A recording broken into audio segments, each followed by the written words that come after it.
মোদির কোলে বসে কত রকমের গুণগান গাচ্ছেন, কত রকমের রবীন্দ্রসঙ্গীত শোনাচ্ছেন। বাংলার মানুষ লকডাউন মানে নাই।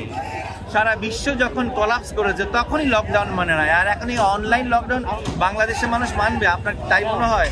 তাই যদি হয় লকডাউন, তাহলে তো আপনার এই মুহূর্তে বাসায় থাকার কথা, আমার বাসায় থাকার কথা। তো লকডাউন তো কখনোই সম্ভব না। তা আবার কে লকডাউন ডেকেছে? ফ্যাসিবাদ সরকার, মানে বিগত ফ্যাসিবাদ সরকার লকডাউন ডেকেছে।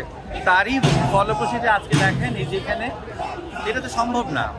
এটা হচ্ছে এক ধরনের মিথ্যাচার, এটা হচ্ছে একটা মনোবাসনা, তৃপ্তি খুঁজে পাওয়া যে আমরা এখনো, শোনেন, এই ভূখণ্ডের বাইরে থেকে অনেক কথা বলা যায়, অনলাইনে বলেন, সোশ্যাল মিডিয়ায় বলেন, যেখানে হোক না কেন, দেশে আসতে বলেন না। আমরা অপেক্ষায় আছি, দেশে আসতে বলেন, লকডাউন বলেন, যত ধরনের কর্মসূচি বলেন, দেন না, এসে দেন। ওই দূরে দিল্লিতে বসে, মোদির কোলে বসে কত রকমের গুণগান গাচ্ছেন, কত রকমের রবীন্দ্রসঙ্গীত শোনাচ্ছেন। আমরা এই ধরনের সঙ্গীত শুনতে শুনতে টায়ার্ড। সামনে আসেন, আমরা লাইভ সঙ্গীত শুনতে চাই। তুই বলি না কেন, ওরা সরি ফিল করুক, ওরা জনগণের কাছে ক্ষমা চাক, ওরা চাইবে না, এটা ওদের নেচার।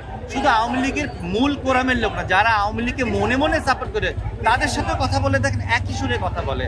ওদের কাছে মনে হয় না রক্তক্ষরণ কোনো রক্তক্ষরণ, ওদের কাছে শহীদদেরকে কোনো সম্মান নাই। এই যে 2000 সন্তান হারিয়েছে এই 24শে জুলাইতে, ওদের কারোর সাথে কথা বলে দেখেন, ওরা ভাবে যে এটা একটা স্যাবোটাজ ছিল। মানে ওরা ওদের মতো করে স্ক্রিপ্ট রেডি করবে, ওদের মতো করে কথা বলেই যাবে। আরও 500 বছর পরে ওরা এটাকে রেকগনাইজেশন করবে না, ওরা সরি ফিল করবে না। যে কারণে আমি মনে করি প্রত্যেকটা জনগণকে, বাংলাদেশের সত্যিকারের বাংলাদেশের মানুষ হলে এদের বিরুদ্ধে জীবদ্দশায় সারাক্ষণ একটা জিনিস রাখতে হবে, যে এই ফ্যাসিবাদ সরকারকে কোনোভাবে সুযোগ দেওয়া যাবে না। এরা এক একটা সাপ।